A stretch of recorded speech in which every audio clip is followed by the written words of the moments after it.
पोल से कांग्रेस काफी खुश नजर आ रही है। अगरचे पार्टी के कौमी जनरल सेक्रेटरी रणदीप सुरजेवाला ने कहा कि ज्यादातर एग्जिट पोल में अजीम इत्तेहाद को अक्सरियत मिलती नजर आ रही है, लेकिन इंतजार 10 नवंबर का है। सुरजेवाला ने कहा कि एग्जिट पोल में वही दिखाया गया है जिसका दावा पहले से कांग्रेस करती रही है।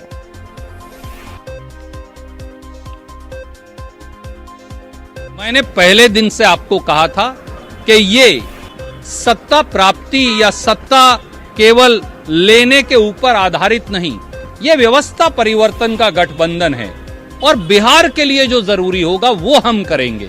मैं पहले भी आपको कहता आया था जब लोग नहीं मानते थे कि गठबंधन 150 प्लस सीट लेगा, अब आपके एग्जिट पोल भी वही कहने लगे हैं। बड़ी विनम्रता से मैं बिहार की जागरूक 12 करोड़ जनता के आगे शीश झुकाते हुए ये कहता हूं कि हम पदों की लड़ाई नहीं लड़ेंगे, हम मिलकर बिहार की लड़ाई लड़ेंगे।